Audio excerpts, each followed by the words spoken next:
And welcome back to our next session.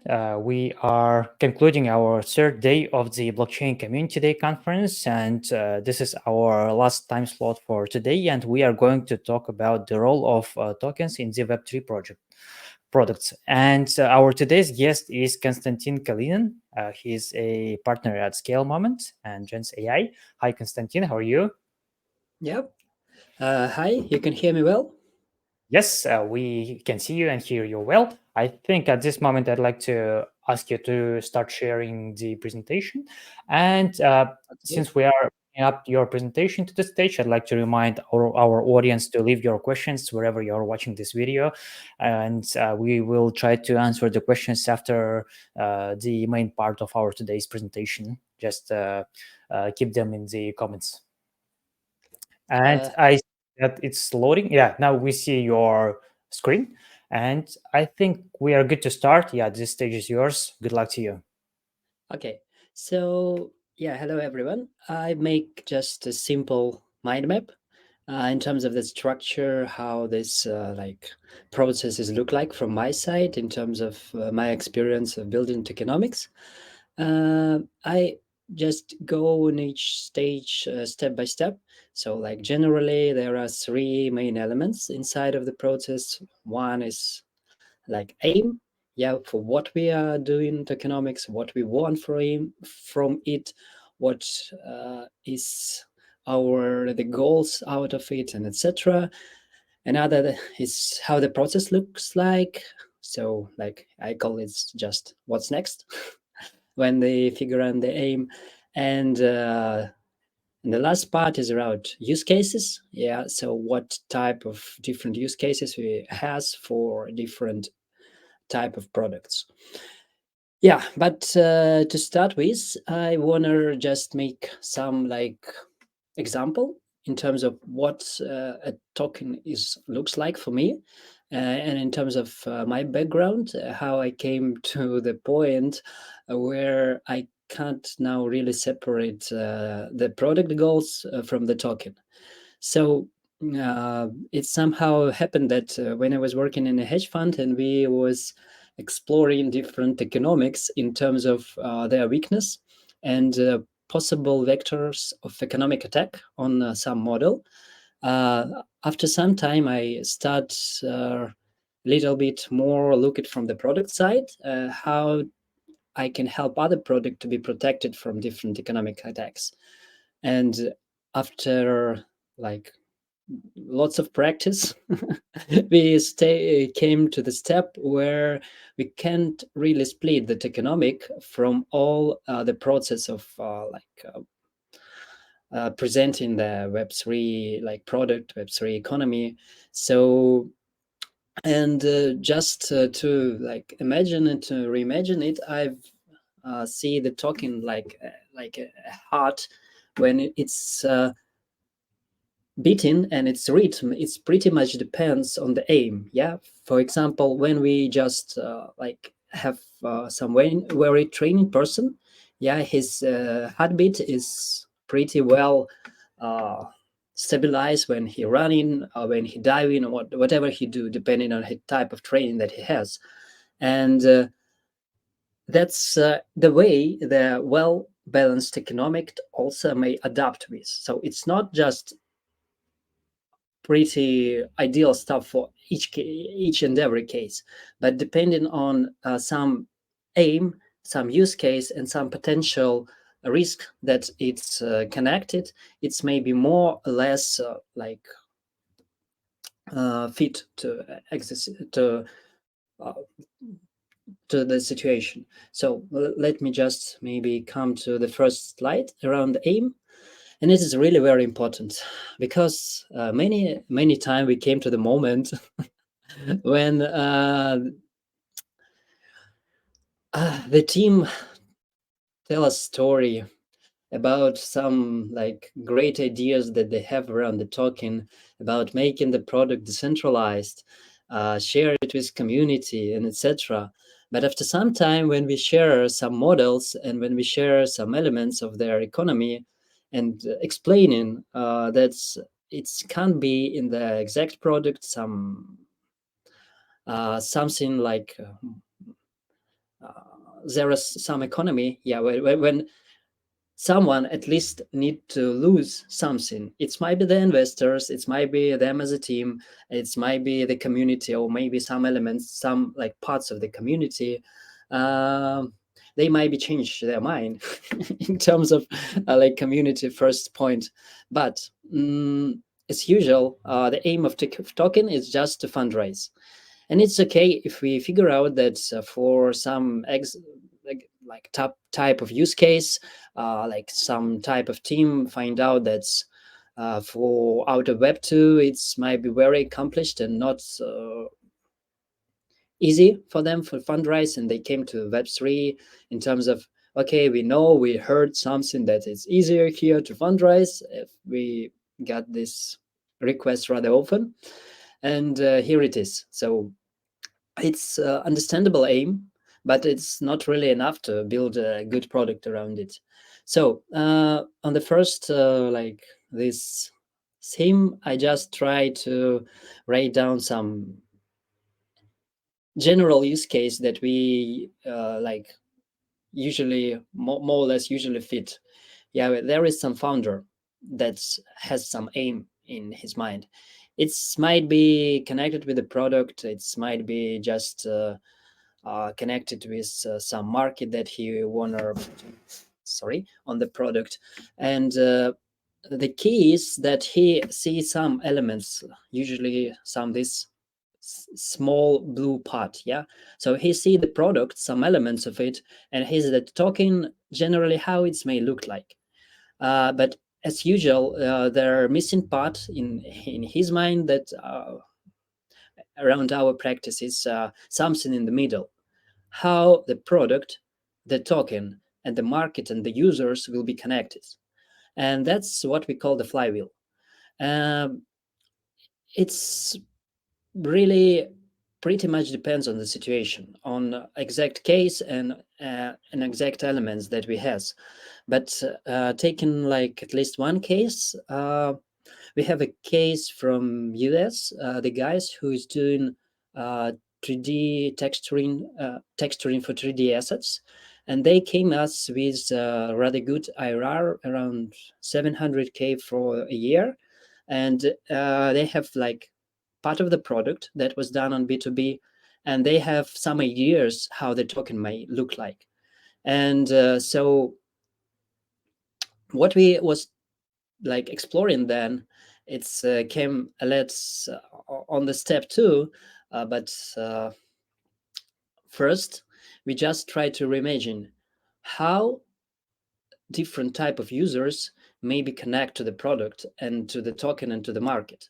And we mostly call this like modes. So it's some unique type of connection, the product, the token, and the user. And we prefer to see the token as distribution first element.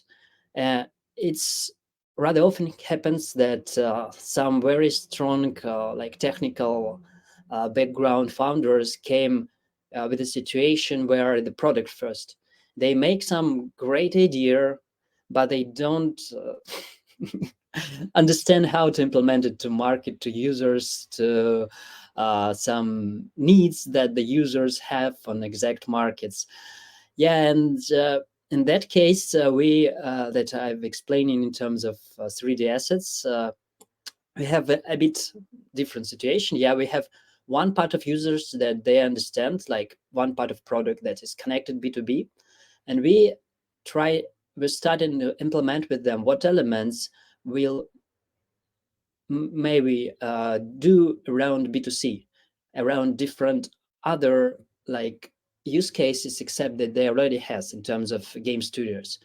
And we start to talk for different games, for different game developers of indie studios, and like just like gamers out of different range, and starting to explore so what it might be, what's the use case. And like usually it start from this. Yeah, so if to speak like how this flywheel is building, we can come to like several elements. So we define the market and the segment. Defined the brand and product roadmap, and what are the main important features that we can implement in the roadmap first and the second to get their like main benefits around the aim that we have.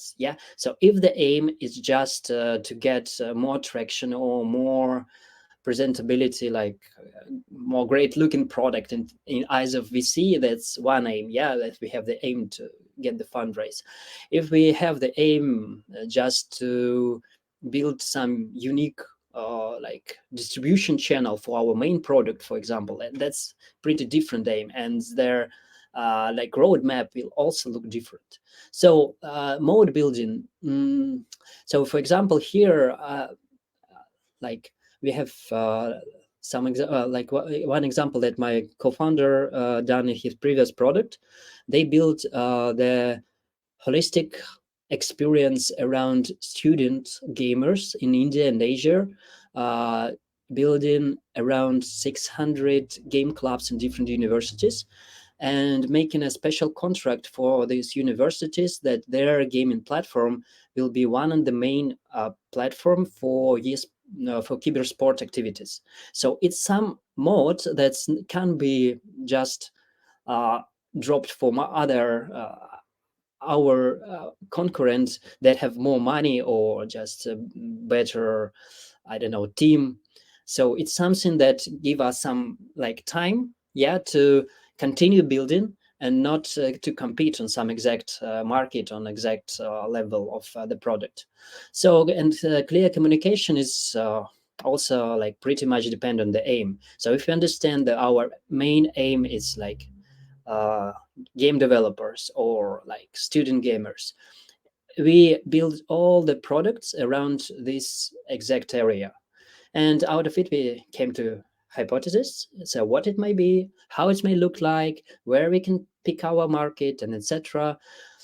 And here we came like to the token. So generally for my side, token, it's something that allow us to get flywheel around the economy, not to wait like very long time to distribute our product on some one market like we do in Web2.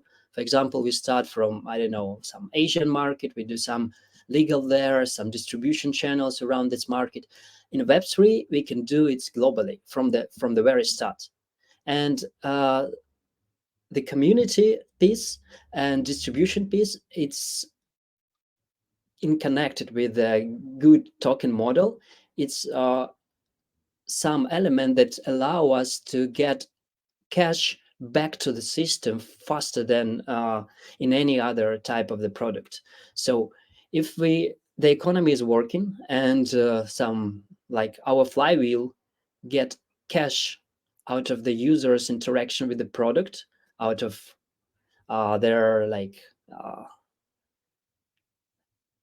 out of their need, the product helps them in some way, we can build all elements better. We can use it to burn rate and etc., and can not wait like too much till we get some like cash back to the economy. And designing platform and gamification, it's also like very important stuff. And coming to the token, the main one of the main stuff that I find is it's very flexible. You can drive really very interesting economy depending on use case. If this is DeFi, there is lots of stuff with stimul, with building different stimul models, with different economy, with different Lego stuff, when you can build different other product inside of your product, or you can allow other product to build over your product. It's like like Lego pieces. So and getting back to feedback loop, it's the more faster we understand what type of action, what type of connections our system, and what type of feedback loop give up to us, to our aims and to our economy, the better we can do we can build the whole system. So, and when we get some feedback, it's some element to get to the point like 1 and 2 and figure out is the strategy and positioning and tokens that we allow on and that we put in some system on the say on exact aim is really working or not. So for example, if we have some hypothesis and strategy that some group of users will buy and use some tokens in some model that we create, and here on stage like 2, like feedback loop, yeah, we see that that's not working.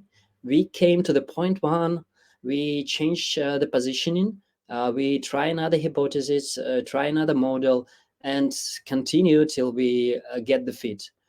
And again, one of the main difference for me from the Web3 economy that's you can do these models faster, or you can try them 2 or 3 hypotheses in the same time on different type of markets, on different type of users, and that's like really changed a lot. So back to community, yeah, it's all of how you deeply you understand your user, its needs, its troubles, its pain, and why he should came to your product for doing some action in it. And if you understand your user, if you like can like walk in his shoes, yeah, you can build some organic channels how to uh, allow him to come to your product, and you can build very good UI and UX for him, and you can make an engagement and retention models. But if it's not work well, that's mean that your like understanding is not so clear. But if you get the feedback loop, you figure out that the more you do some actions inside of the system, there are more feedback from the users you have. It grows your attention and etc. That's mean that your vision is already clear, and you can go like even more distribution. Yeah, so you can identify new channels around some user category that you think that you are like key clients or like power users. You can onboard new clients. You can make partnerships with B2B that are like working on the same market but not your straight concurrents. And you can make like great partnerships that build traction. Like for example, back to my use case, when we was working with these B2B guys from Game Studio and like texturing. We just when we figure out what might be the community, what might be the user for them, we find game ecosystem that want to build unique experience for game builders. Yeah, and when we connect for these partnerships and explain them that our system and our model allow the games that they have in the system build 3D texturing of 3D asset faster and build the games and content in the games better, and the pipeline, the work like in like 3-5 times better or even more. That's the partnership's already done, so there's no even sell point. They just understand that with us they can move faster with their aims, and it's all like came out of this like stuff. When we understand our aim, when we understand our position, when we understand how the token is used, and we understand users and like partners, we can build a great system. And yeah, and when it's done, we can expand the product offerings through new channels. Yeah, like in that case, when we have the game ecosystem on board, we can came for other games and say, hey, we have a game ecosystem and partners that allow you to fundraise, to get some like traction for you, and also we allow you to make an 3D texturing. So that's like one of examples. So back to here. So we have a name, we have a product that's team founder Pat Lissy, and we from that side, from Orange One, try to find out of all these points some unique modes and distribution channels that allow to build this economy, this flywheel around the market users, and make the product and token scaling, make it grow in terms of new markets. Yeah, as I explained with the partners, new users. That's also came, for example, for that case with gaming, like gaming ecosystem, with their new funds and VC fundraise, who also, when they see the traction, partnerships, and like a great distribution, they are more interested. And some other products, because if we find out some user like power users, and we figure out that some like other part of the experience not close, we can inbuild easily some like new elements of our product to cover them in like in a holistic way. Yeah. So, and when the aim is clear and we do all this, our home task around what we're doing for whom, and do some very simplified traction, just it's just maybe a few calls we connect, just even don't stop, don't build too much model in terms of spreadsheets or like programming. But as usual, we do this first part in connection with the second one. And it's just a framework. When we answered lots of very simple questions around the product, around how it's made look like, and this is not even the main line. It's usually like the second line. The first, it's just like framework inside of the docs, Google Docs, that have like maybe 10 or 20 pages depending on the team, or and out of it we answer lots of questions. I just can't go here in details, it's just partly on NDA, but out of the website it's okay. So main type, if there are stakeholders, so who are the main stakeholders for us in our ecosystem? Is it our users? Is it our like investors? Is it our team? It might be different, and depending on their our priority stakeholders, we build the experience. It's yeah around it. So we build the utility for our main like main group firstly. Yeah, we build exchange mechanics around the tokens, how the tokens will move, how it's maybe possible to buy or sell inside of the system. It's also dependent on our group. For example, if we build some experience for the gens of Web3, and the only way to connection to our website and to come to our funnel, it's like mail, it's a problem.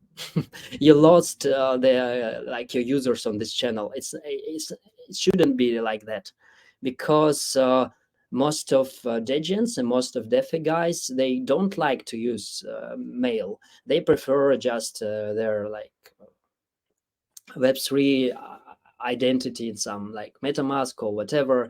It's but if we understand that we want a mass market, and we want a like huge amount of users that might maybe like not pretty much familiar with Web3 elements, that is okay. That's like email might be our the first like touching point to come to allow users to come into the system. So that's why like priority group, it's really very important. And the initiatives that we have in terms of like uh, allow users, like stimulate users for buy the token, and stimulate for users to sell the token, or stimulate for holding. It's like also will be depending on the home, on for whom we build this experience. So generally there are just few like ways how you can like um, how you can work with token. Yeah, there's different stages. Yeah, so you just can hold it, you can buy, you can sell, or you can transform it for other form. or it's maybe another token in the system, it's maybe NFT, or it's also it might be staking, but it's like variation of holding, but it might be different stimulus around it. And generally that's it. And using this element, we can design different system for different type of users that we have in the system, depending on our aims, our interest, our goals, and our general economy that we have. So when we have some of utility for our private users, some initiatives that interesting for our users, that are matched up with token goals, which matched up the business goals of the business, we can make some like token life cycle. It's also will be pretty much depend on what group we has, what type of activity it's may move like. So it's generally just the models. I a bit later show it for game, like in one example, but here it's I just open one of the elements like this one, like valuables for different, for example, what we have in terms of variables. So it was for one game connected with the chess, when we was doing the tokenomics. So what do we earn from? Yeah, so inside in this system as a team, it's also very important. If you don't have something on your balance out of your model, you can't just be sustainable for a long time. So we earn from tournaments, we earn from bots, and marketplace fees and etc. And we also write down that, for example, here the players on the first place. Yeah, when we figure out the system, we find out that on the first stage, post MVP, like the players are the main goals. We just need more players to system start working, and we make all system mainly for them.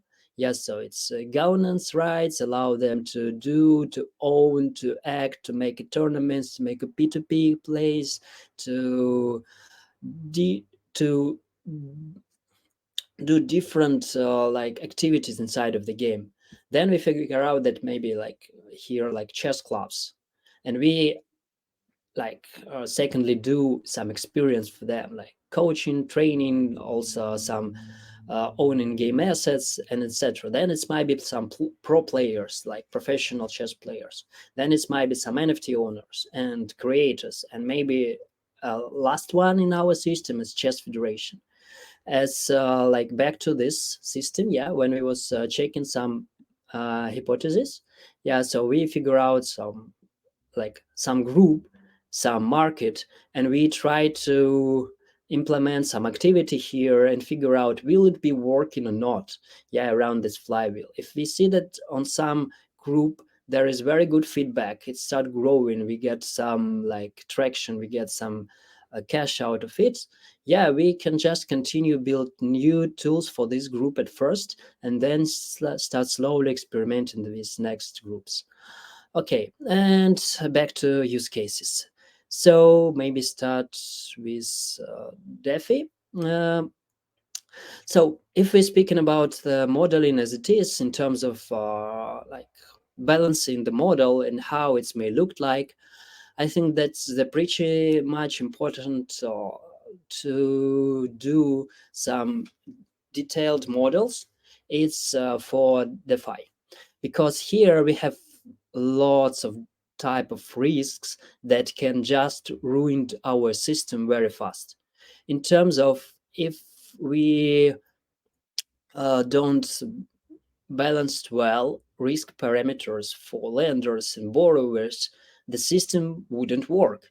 If we do some elements that allow some bad players to attack our economic system, and our, for example, I don't know, borrowers will lose their money, I don't know, out of some actions that it might be done in the system. That's practically mean that we lost our money, reputation, and it's lots of problems goes on later.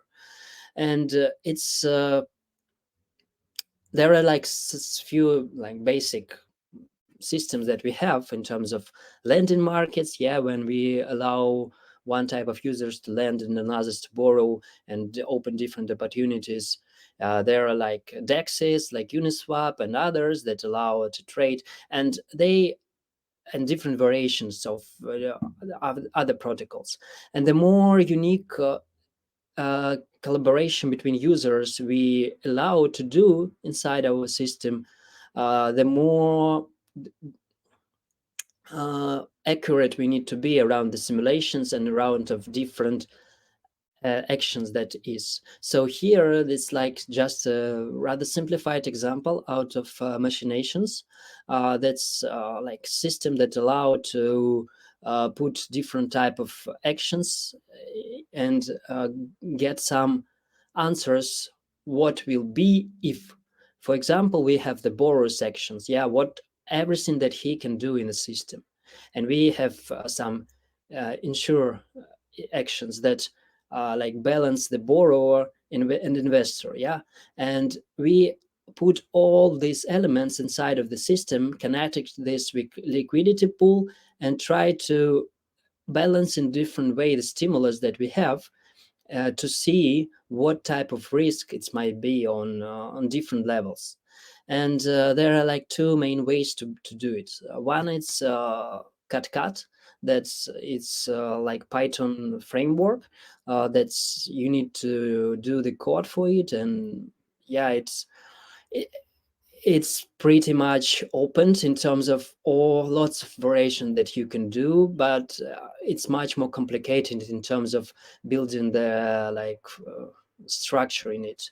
If we're speaking about machination, it's much more easy in terms of building simple versions, but you will all the time meet with limitation, because you need to pay on more higher plans. You can't put lots of steps inside of the system, and to like count different models for, I don't know, for like several months or even like of at least a few years, it will be very, very complicated. In cut you can you spend more time on preparing the model, but later on you can faster like check different variations of different models that are possible.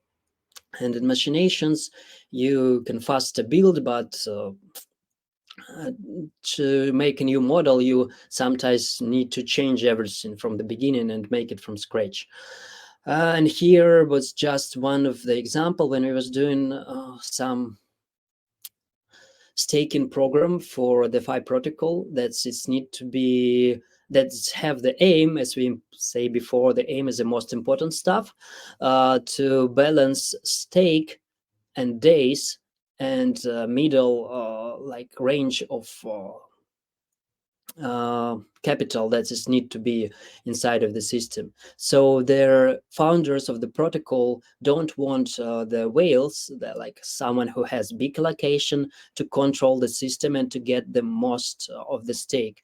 And out of it, we experiments in cut and do the system that allow for middle stakers to get higher range on some like period of time. So we make different models and find out, okay, so if we put allow the users to stake on some amount of days, like on stables and insurance, so they have like this amount and this amount. So we just do different models and try to find something that's fit with the aims of the product, and then just discuss it with the team and find out, is it really something that they want or not, and finalizing the stuff with the gaming.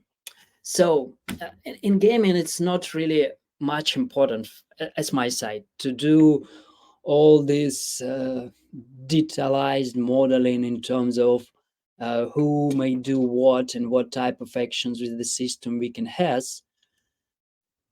For me, this most important thing is about the synergy. So it's just one element of the system that we has from one like game ecosystem that we was working in. It was just like TGE is token generation event, and it also was connected with the previous round when they was working with QLs, and they have some different elements in the system. And I just take this one just to explain how it might be looked like. So it's not the system that we was building from scratch. It's the system that we was taken from like white paper and docs that they has, and try to implement what's the synergy, what the losing value we has. The same in the DeFi, we try to figure out where the system may lose value. So and in DeFi, the value is like real cash. Here, it's maybe real cash or just loss of attention, loss of like churn rate. Yeah, so users were just not interested in some type of activity or whatever. So in this system, we have like four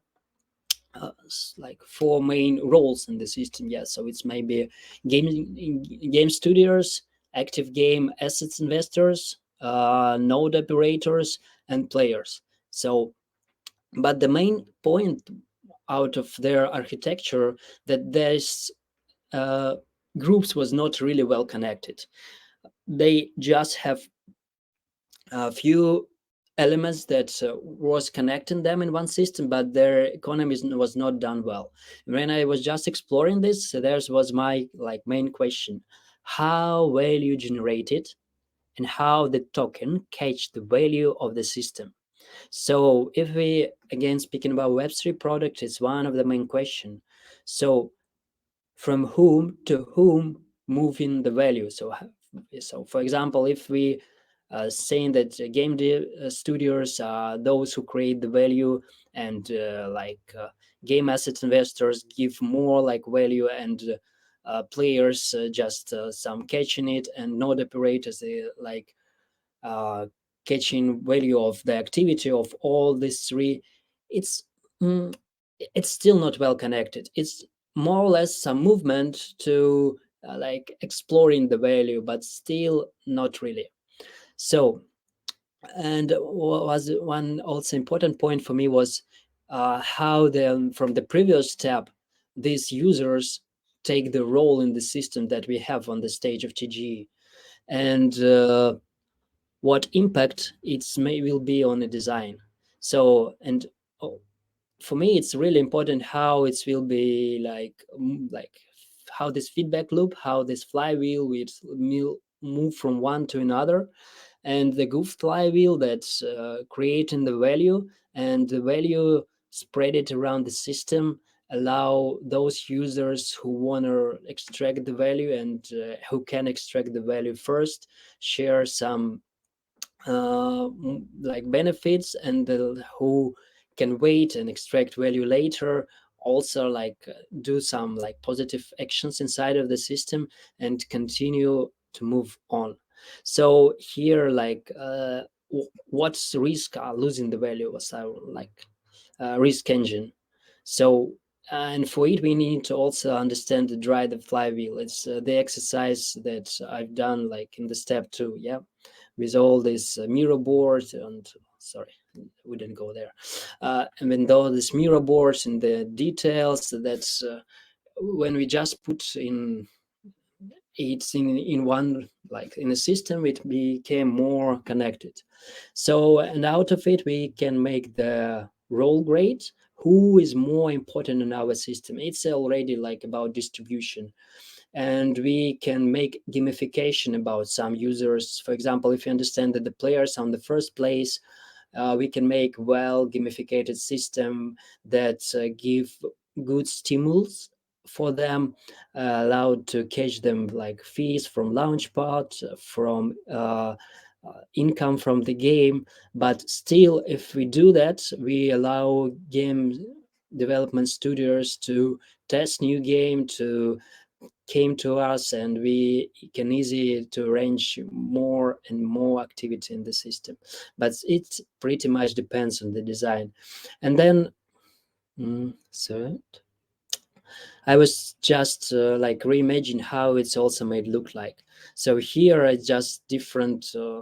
It's another framework. So we implement like B2C, B2B, like B2G, and how it's look like in terms of how different type of users may be connected in the system and with higher system, yeah, in terms of how we can arrange web2 gamers, how we can arrange in our system like games, venture capitals, how we can arrange other networks of gamers, and what's the role in the system, and what's are the main step that reconnect all these elements in one. And when I was also like rethinking this, like users, yeah, so for example, like game studios that make more content that is buying by asset investors that ready to wait, this activity go to on-chain actions that it was sketched up by node operators, and this give to smooth transactions and like transactions, and well done games allow players to come in to communicate with the system, doing more and more games that attract new game studios.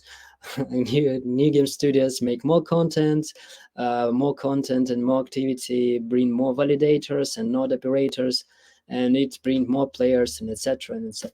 So it just I'm not might say that it's finalized version. It just was like rethinking and how it's generally may look like. So I think I bit out of time. Yes, that's absolutely no problem to exceed the timing since that was our last session for today. Thank you so much for making it in in such details, and that was also very clear in terms of your presenting. And speaking about the topic, I would like to ask you a question. So, when we talk about Can you things like please? tokens, yes, sorry, Uh, can you yeah, hear like me? sharing the screen. Okay, Uh, yeah, now it's fine. So, speaking about the topic, I have a question. So, when we talk about things like tokenization and all that kind of solutions, it seems like the technology aspect and the technology side of everything in terms of Web3 and blockchain is ready, but people are not very good at coming to an agreement with each other. So, mhm. it seems like that's one of the problems why we are not able to adapt the Web3 solutions, different types of the Web3 solutions like tokenization and stuff, even if they are ready and technically it's understandable how to build a certain solution to make the world Web3, but we still cannot do that at the moment. How do you think we can accelerate the process of adoption of different types of Web3 solutions? Uh, so I think it is like starting from the aim, the same as I've done. If the aim is clear, why and what for you need the token. If there is some like interest behind it, for example, access to a capital, or some uh, a way to become globally product from the very beginning. Yeah, that's if you understand what and how the token make be effective in your system, you can build a system. If it's just more like about the hype and around some uh, getting more attention, and that's pretty much not allow you to build a system that will be sustainable in a long time period.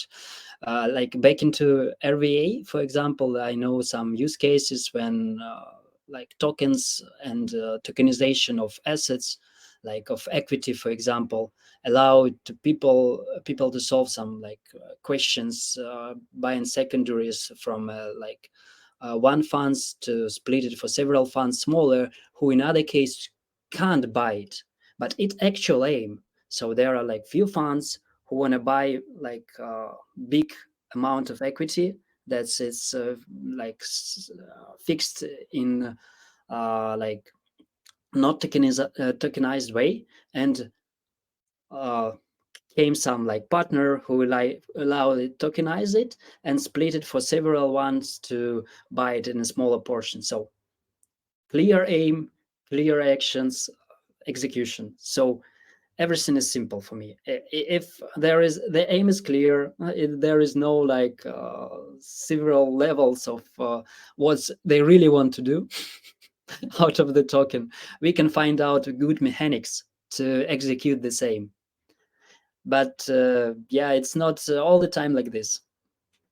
Okay, yeah, I would agree here with you that uh, those people who have the right aim about something, that will bring a lot of enthusiasts, a lot of blockchain enthusiasts into the topic, into the field. But the more enthusiasts we have, the more people will be adopting the blockchain technology and using different types of solutions without even knowing that they are using a Web3 solution.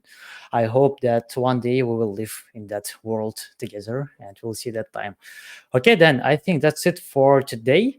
Thank you so much, Konstantin, for joining and for delivering such a great presentation. We really enjoyed listening to you.